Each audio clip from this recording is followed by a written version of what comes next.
RTVS, la sentinelle.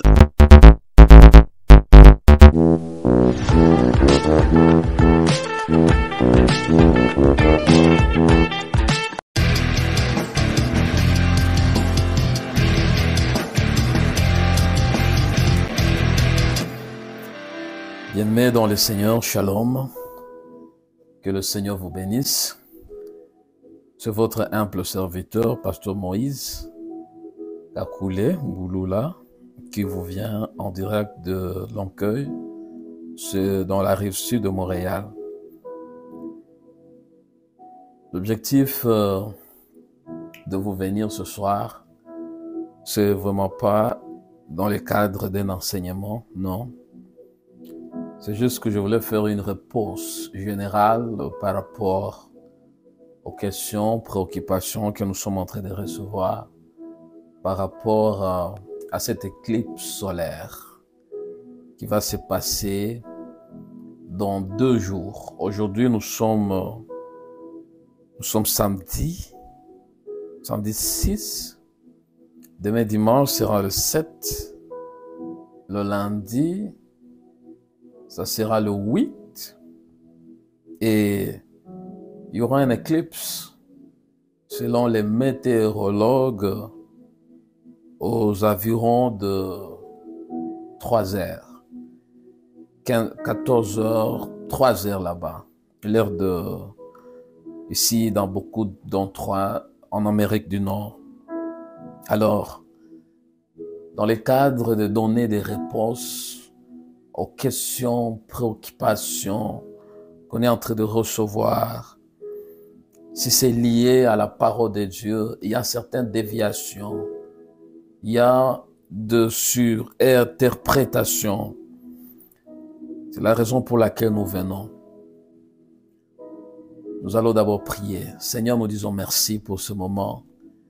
C'est quelques minutes que je veux parler aux enfants de Dieu qui ont posé beaucoup de questions, qui ont des préoccupations. Nous voulons, Seigneur, retourner dans les Écritures et aussi ramener ce qui se passe dans le monde, les recherches des scientifiques et beaucoup d'autres informations que nous recevons dans ta parole, dans les Écritures, afin de donner un comportement au peuple de Dieu. Au nom de Jésus, Amen. Que le Seigneur vous bénisse. Je voudrais lire quelques Écritures, mais avant de lire ces Écritures, je voudrais d'abord vous dire que c'est une réponse générale afin de donner un comportement au peuple de Dieu. Je ne viens pas vous donner mon point de vue, je ne viens pas donner mon analyse. S'il arrive que je vous donne un point de vue, je vous dirai que ça, c'est mon point de vue. Mais nous allons quand même lire quelques Écritures. Ici en Amérique du Nord, précisément, surtout aux États-Unis, et nous qui sommes ici au Québec, disons au Canada en général, mais c'est surtout aux États-Unis, il y a un sentiment de la peur, la crainte. Beaucoup de gens sont en train d'acheter déjà des nourritures, disant qu'après l'éclipse, l'Antichrist va régner. Après l'éclipse, et même certains disent que Donald Trump sera l'Antichrist. Et comme il va gagner les élections, alors c'est l'Antichrist. Mais bon, je vous dirais que vraiment, noir sur blanc, la Bible ne dit pas que Donald Trump c'est l'Antichrist, mais aussi quand nous lisons les caractères de l'Antichrist, nous ne passons vraiment pas que ça sera ici, mais je vous dis que je ne vous dirai pas mon point de vue, je suis en train de répondre aux gens d'une manière générale. Mais toutefois, l'éclipse, normalement, c'est quoi? Avant que nous puissions lire les Écritures. L'éclipse solaire ou de la Lune, c'est quand, en fait, c'est une coïncidence des astres, une coïncidence qui amène la Lune et le Soleil d'être, je dirais, leur but. En fait, soit la Lune, comme l'éclipse que nous allons avoir ici, la Lune va un peu offusquer, va un peu couvrir le Soleil. Et un moment comme ça, la Terre, pendant quelques minutes, selon les astrologues, les météorologues et les astrologues, la Terre sera dans le noir. C'est pas la Terre tout entière, mais une grande partie de la Terre. Maintenant, pourquoi ça nous intéresse comme des chrétiens, comme des enfants de Dieu?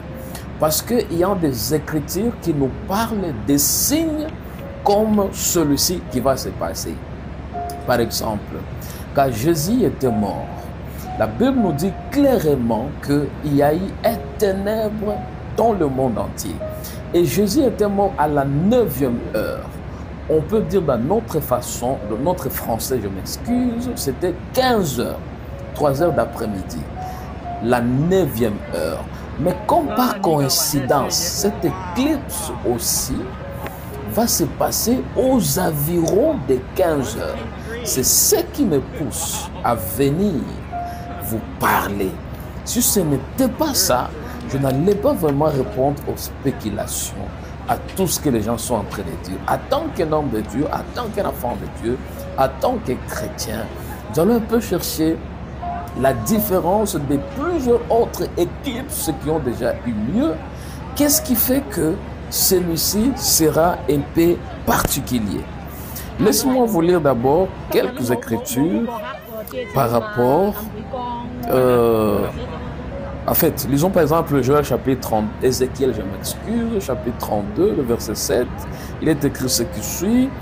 Quand je t'éteindrai, je voilerai les cieux et j'obscurcirai leurs étoiles. Je couvrirai le soleil des nuages et la lune ne donnera plus sa lumière. Cette écriture va vraiment plus concerner les États-Unis. Je ne sais pas si je vais arriver au moment là pour que je puisse en parler. Mais celui qui nous intéresse, c'est Joël, chapitre 2, le verset 10. Devant eux, la terre tremble, les cieux sont ébranlés, le soleil et la lune s'obscurcissent et les étoiles se retirent de l'éclat, de leur éclat. Verset 31. Les soleils se changeront en ténèbres. C'est celui-ci qui va plus nous intéresser. Le soleil se changera en ténèbres et la lune en sang avant l'arrivée du Seigneur. Je m'excuse, avant l'arrivée du jour de l'Éternel ou jour du Seigneur, dans d'autres versions, de ce grand jour est terrible. Gloire au Seigneur, gloire au Seigneur. Ici, il s'agit d'une prophétie que Dieu avait, n'est-ce pas, donné au prophète Joël. Le prophète Joël, c'est un des prophètes qui n'ont pas vraiment beaucoup écrit dans l'Ancienne Alliance, mais qui, quand tu lis Joël, surtout au chapitre 2, il parle plus des événements qui vont se passer avant le jour du Seigneur. Alors, je ne veux vraiment pas faire d'enseignement, je voudrais plus m'atteler à ce point d'éclipse, mais laisse-moi dire une chose. Le jour du Seigneur, il ne faut vraiment pas confondre ce jour du Seigneur, parce qu'il y a deux grands jours que nous attendons. Le premier grand jour que nous attendons, c'est l'enlèvement de l'Église. L'enlèvement de l'Église va avoir lieu sous peu, parce que selon les signes que nous avons, vraiment il y a beaucoup de choses qui se sont déjà réalisées. Je ne dis pas non plus que l'enlèvement sera après l'éclipse, non, je ne veux pas dire ça. Parce que la Bible nous dit, nous ne savons ni le jour, ni l'heure. Je vais seulement vous dire, à la fin de cette formation, cette réponse, ce qui rend cette éclipse différent. Le deuxième grand jour que nous attendons, ça sera le jour que le Seigneur va revenir avec l'Église, maintenant pour venir tout exterminer. Vous voyez? Donc, le jour de l'enlèvement de l'Église sera enlevée par la puissance du Saint-Esprit dans les airs. Le Seigneur, selon que l'Écriture nous dit, il viendra dans les airs, il ne va pas toucher le sol. Et l'Église qui sera pure, l'Église pure, les 5 vierges qui ont la lumière. Écoutez, il y avait 2 vierges, 5 étaient prises parce qu'ils étaient sages et 5 sont restées. Quand nous parlons de la virginité, nous voyons cette repentance, cette croissance, disons la conversion du cœur. Voilà, la conversion du cœur. C'est-à-dire, ça ne suffit pas d'être vierge, mais il faut avoir le Saint-Esprit. À d'autres termes, ça ne suffit pas de te convertir, il faut avoir le Saint-Esprit. Nous savons comment le Saint-Esprit peut agir dans ta vie. La vie de la sainteté, de la pureté, de la prière. C'est-à-dire, vivre la parole, écouter, pratiquer la parole et avoir une relation personnelle avec Dieu. C'est pas ça ce qui nous concerne. Maintenant, ce premier grand jour, l'Église sera enlevée, comme je le disais tantôt, pour accepter cette répétition. Et l'Église va faire une certaine période, 7 ans dans les airs. Et après ces 7 années, qui sont aussi subdivisées en 2, 3 années et demie pour ceux qui vont rester. Cette information concerne ceux qui ne seront pas enlevés. 3 années et demie où il y aura des alliances pour amener la paix. L'Antéchrist va faire cela parce qu'il va être révélé après l'enlèvement. Et 3 autres années de ruines vraiment subites où les gens vont beaucoup souffrir. Mais il y aura des guerres, ainsi de suite. Et une 3e guerre mondiale qui va embraser le monde entier. Et quand nous voyons les signes vraiment, nous voyons que l'enlèvement est tout proche parce que les événements comme ce qui se passe en Russie, ce qui se passe en Israël, surtout quand ça concerne Israël, comme il est écrit dans Luc, quand la ville sera investie par des armées, on doit savoir que sa ruine approche. Mais nous ne sommes pas là-bas. Nous voulons retourner seulement à l'éclipse. Donc, ce sont les 2 événements qu'il ne faut pas confondre. J'espère que je me fais comprendre. Mais non. Avant ce jour du Seigneur, la Bible dit dans Joël, où là où nous avions surtout le verset 31, que le soleil changera en ténèbres et la lune en sang avant l'arrivée du jour du Seigneur. Ce grand jour terrible, ce grand jour terrible, pourquoi? Parce qu'il viendra juger. Ça sera un grand jour, un jour de jugement, mais qui ne concerne pas les enfants de Dieu. Je ne sais pas pourquoi l'Église est en train d'être un peu sursaturée par ces choses. Si tu sais que tu es un enfant de Dieu, si tu sais que tu crois à Jésus, tu marches dans la sainteté, dans la pureté, laisse les autres être sursaturés parce que toi, tu es supposé être déjà prêt à tout moment. Même s'il venait ce soir, tu es supposé être déjà prêt. Même si le Seigneur venait ce soir. Gloire au Seigneur. Maintenant, c'est ce qui est dans Joël, chapitre 2, le verset 31. Maintenant, laisse-moi lire Première Chronique, le chapitre 12. Première Chronique, le chapitre 12, c'est une écriture qui va aussi nous intéresser. Le chapitre 12, qui concerne les fils d'Issachar. C'est la raison d'ailleurs pour laquelle nous sommes en train de venir comme le fils d'Issachar. En fait, les fils d'Issachar, la Bible dit, ils avaient la connaissance, laisse-moi lire, le verset 32. En fait, tu peux commencer au-dessus, ça parle des nombres de partisans de David qui sont venus le voir à Hébron. Il y avait aussi parmi ces gens-là les fils d'Issachar. Mais la particularité des fils d'Issachar, c'était quoi? La demi-tribu de Manassé, 18 000 hommes qui furent nommés, désignés par David, proclamés, ainsi de suite, ainsi de suite. Dans cette version, des Issacharites, donc les fils d'Issachar, dans la version ici, c'est le verset 33, mais dans d'autres versions, c'est le verset 32. 200 chefs de tous leurs frères placés sous leur ordre, ils étaient capables de discerner les temps pour savoir ce que devait faire Israël. Donc, le fils d'Issachar avait la capacité de discerner les temps dans l'objectif de donner un comportement, de dire à Israël ce qu'ils doivent faire. Donc, je viens comme le fils d'Issachar pour un peu discerner les temps et dire au peuple de Dieu ce qu'ils doivent faire. Gloire au Seigneur. Voilà, c'est la raison qui me pousse à venir pour répondre généralement à toutes les questions et préoccupations qui sont en train de nous arriver. Maintenant, je viens de vous dire la raison qui me pousse de venir. Voilà, si nous retournons maintenant dans l'ancienne alliance, je viens de vous expliquer qu'est-ce qu'est l'éclipse. Vous pouvez aller chercher vos définitions et beaucoup d'autres informations. Vous allez les avoir à la télévision, dans des chaînes YouTube. Allez demander les astrologues, vont vous expliquer, mais en fait c'est une coïncidence qui fait que les astres peuvent être ensemble pour offusquer par exemple le soleil, soit la lune, ainsi de suite. Maintenant, ce sont des signes qui ne se passent vraiment pas au hasard. Alors, il y a eu des situations pareilles pendant les années passé. Pourquoi j'en parle maintenant? J'en parle parce que ce sont des signes qui ne sont vraiment pas à négliger. Qui ne sont vraiment pas des signes à négliger. Par exemple, laisse-moi dire ceci. Laisse-moi vous dire ceci par exemple.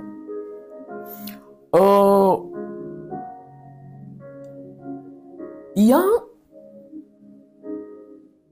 des religions chrétiennes et des chercheurs théologiens chrétiens aujourd'hui, et des gens en fait qui lisent la Bible, pas seulement des théologiens, beaucoup de gens qui lisent la Bible et qui apprennent l'histoire des choses comme les choses se sont passées.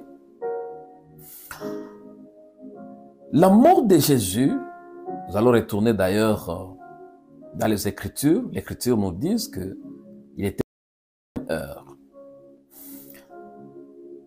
Le soleil s'était obscurci, comme je le disais, comme je l'ai dit tantôt. Tout est devenu noir.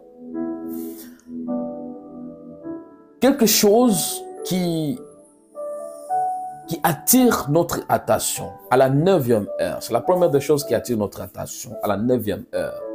Et comme par coïncidence, cette éclipse sera autour de la 9e heure. C'est-à-dire, c'est l'éclipse qui n'est pas vraiment l'éclipse comme d'autres éclipses que nous avions étudiées ou auxquelles peut-être certains ont assisté, mais aussi d'autres ont attendu. Ils n'ont pas assisté, mais ils ont seulement attendu. Donc, c'est la première des choses.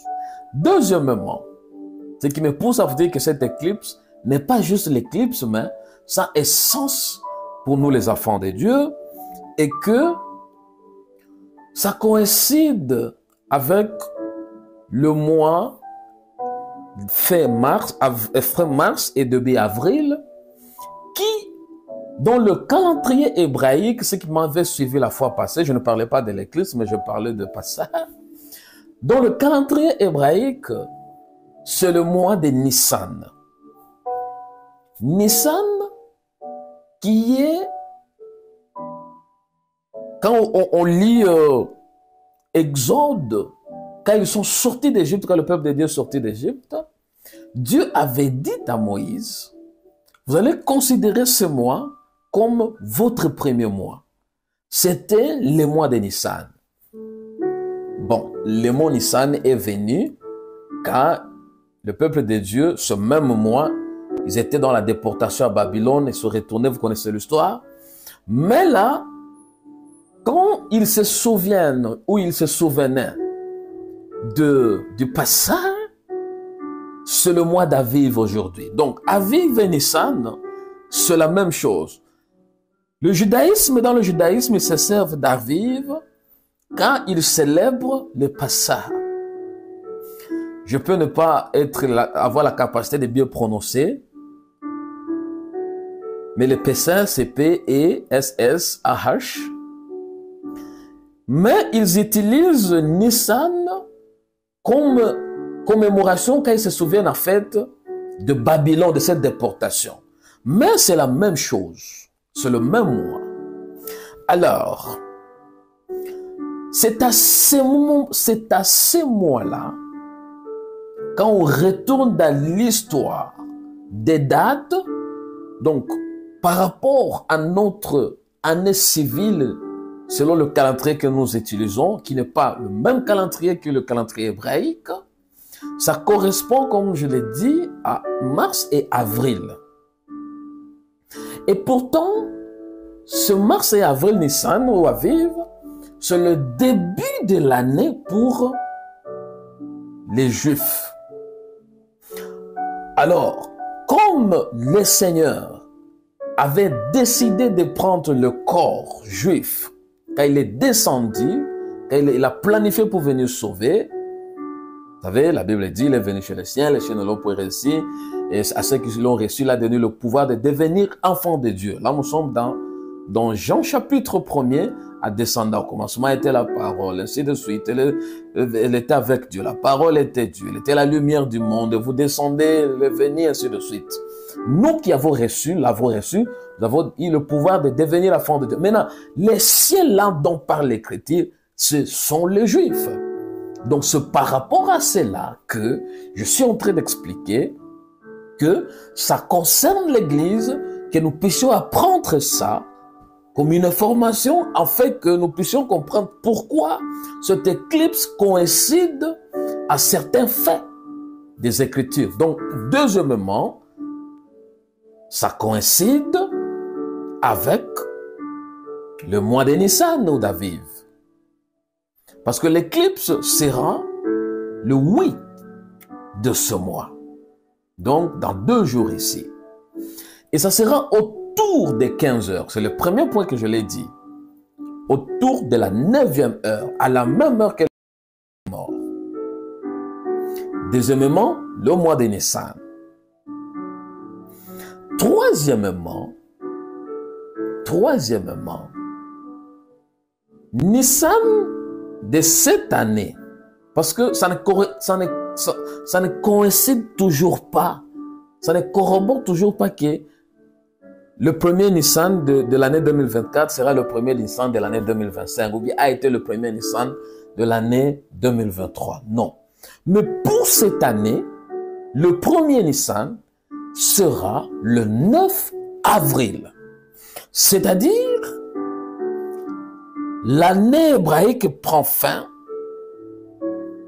le 8, la soirée du 8, pour que le 9 soit le début de l'année hébraïque, le Nissan hébraïque. Donc, c'est comme l'éclipse qui coïncide avec un nouveau commencement de l'année hébraïque. Et ça nous concerne, pourquoi? Parce que ça corrobore, ça coïncide avec le jour et l'heure que le Seigneur était mort. Pour cette année, l'an 32, 33, c'était le 13e Nissan. Le 13, je dirais le 13 Nissan, comme nous on peut dire le 13 mars, 13 avril, mais laisse-moi dire le 13 Nissan, parce que le Nissan c'est entre mars, ça prend mars et avril. Il y a un temps. Les Hébreux, eux, savent comment ils calculent ce temps-là, mais c'est une année qui prend 30 jours. Pas une année, et moi je m'excuse. Donc, c'est ce qui me pousse à dire que cette éclipse, c'est un des signes bibliques à ne pas négliger, comme parmi les signes qui sont écrits dans la Bible, dans les Écritures. Vous savez, dans les Écritures, il y a des signes qui montrent des signes précurseurs, des signes, des événements eschatologiques par rapport à l'apparition, en fait à la venue de notre Seigneur. Parmi ces signes, il y a le séisme, la famine, les épidémies, les guerres.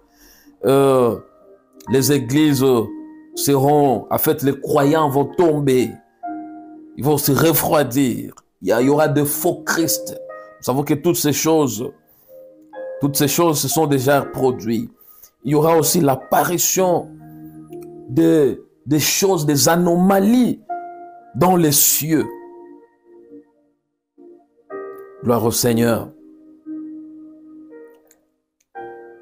Donc, c'est parmi ces signes-là. Pour vouloir dire quoi? C'est un des grands signes qui nous montre que la Bible est réelle.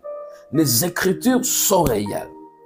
Ce n'est pas juste un événement astrologique, mais comme ça coïncide avec les choses là que je viens d'énumérer, c'est un événement, bien sûr astrologique, mais qui nous rappelle les Écritures pour vouloir dire que l'Église, il y a encore un autre signe qui va se réaliser bientôt. Enfin, comme ça coïncide, comme je viens de le démontrer, avec le moment, le jour où on se souvient de la mort et de la résurrection de Christ, or, au compte on comptait la fête de Pentecôte, le jour de la fête de Pentecôte, à partir de ce moment-là. Donc cette éclipse aussi va coïncider du jour où on commence le début de la Pentecôte, à compter le début de la Pentecôte. Donc 50 jours après sera la Pentecôte. Est-ce que le Seigneur viendra les 50 jours après? Je ne l'ai pas dit. Mais c'est juste vous rappeler les Écritures. Comme pour vouloir dire, tout comme Paul avait dit, les signes sont en train de se réaliser. Personne ne connaît le jour ni l'heure. Peuple de Dieu, soyons toujours prêts. Ne vous laissez pas emporter par des choses qui se passent dans le média. Ne vous laissez pas emporter par la peur, la crainte. Moi, je pensais que les enfants de Dieu seraient contents d'entendre que voilà, l'époux va venir. Je ne dis pas que l'époux viendra demain. Je ne dis pas que l'époux viendra à la Pentecôte après cette éclipse. Non. Je voudrais seulement vous démontrer que c'est un des grands signes, parmi les signes qui sont dans la Bible, des choses qui doivent se passer dans les ciels. Les astres, les étoiles, ainsi de suite. Donc, ce sont des choses qui démontrent que le monde ne va plus rester comme il a été. Quand il y a des choses qui se produisent comme ça, le monde spirituellement, nous qui croyons et beaucoup d'autres personnes qui croient aux événements surnaturels qui sont prophétisés dans les Écritures, on sait que le monde ne va plus rester comme il a été après cet événement. Mais à tout moment, même aujourd'hui, même hier, même avant-hier, l'Église devait toujours être prête à recevoir Jésus. Hier, avant-hier, demain, après-demain, on doit toujours être prêt. Paul a écrit, le salut est plus près de nous, plus que comme nous avons cru au Seigneur. Ne tremblez pas, n'ayez pas peur, juste à cause de cette éclipse. Comprenez que c'est un des signes, comme parmi d'autres, qui se réalisent. Il peut y avoir des choses qui se sont passées pendant des années et des années. Mais parmi ces choses, il y a ce qui coïncide vraiment clairement avec les Écritures. Pour ceux qui auront beaucoup d'autres questions, vous savez comment nous atteindre. Si vous avez d'autres questions, vos questions seront les bienvenues. Sur notre courriel fmosadel@gmail.com. C'est le courriel que j'avais déjà laissé pour nos activités spirituelles. Que le Seigneur vous bénisse. Pour finir, cette éclipse, c'est vraiment un message pour l'Église de l'Amérique du Nord. Parce que la plupart de ces coïncidences que je viens d'énumérer, c'est le temps de l'Amérique du Nord. Bien que ça concerne l'Église dans le monde entier, mais l'Église en Amérique du Nord, aux États-Unis, au Canada, même une grande partie de l'Europe, a déjà dévié. Donc, si tu es membre de l'Église en Amérique du Nord, priez pour l'Église de l'Amérique du Nord, afin que les gens reviennent au Seigneur. Laisse que nous puissions prier pour terminer cette réponse que je réservais aux gens en général, surtout dans la francophonie ici. Éternel Dieu, nous venons de parler des choses et des questions que beaucoup déjà se posent partout, dans les églises, dans les réseaux sociaux. Ils appellent et parlent aux serviteurs. C'était aux peurs. Nous savons que à tout moment, tu viendras prendre l'église. Ce n'est pas seulement à cause de cette éclipse. Tu viendras prendre l'église. Mais aussi, c'est un des signes qui nous montre que la Bible est réelle. Est-ce que Seigneur, à tout moment, nous puissions observer ces choses en étant prêts? Que ça va passer, que nous puissions rester prêts. Même maintenant, que nous soyons prêts. Au nom de Jésus. Amen. Shalom. Que le Seigneur vous bénisse. Mazatlan to Newfoundland. The moon's shadow first touches Mexico at Mazatlan. Then it travels northeast through Mexico and enters the United States at Texas, cuts a diagonal all the way across the country to Maine, and then visits the maritime provinces of Canada. 31 million people in the US live inside the 2024 path of totality. That's 2.5x as many as the 12 million people who lived inside the path of the 2017 total solar eclipse. The major cities inside the path are Mazatlan, Torreon, San Antonio, Austin, Dallas, Fort Worth, Indianapolis, Cleveland, Buffalo, Rochester, Syracuse, and Montreal. 2 weeks before the eclipse, the Weather Forecast Center is confident that Dallas and San Antonio in Texas, Little Rock in Arkansas, and Caribou in Maine will be less likely to experience heavy clouds on April 8th. Many areas of Texas are preparing for the solar eclipse with heavy traffic and visitor traffic. Some counties on the path to totality have already declared a state of emergency. There is also a high degree of confidence for cooler clouds in parts of northern Maine, according to the Weather Forecast Center. The chance of cloudiness begins to increase near the halfway point of the eclipse's path west and north of Nashville, Tennessee. In Chicago, Illinois, and Cincinnati, Ohio, there is a higher degree of confidence in more extensive cloud cover during the eclipse. It's also important to note that even if it's cloudy, you'll likely still see at least part of the eclipse. How to watch a solar eclipse safely. It is recommended to use certified welding lenses or glasses.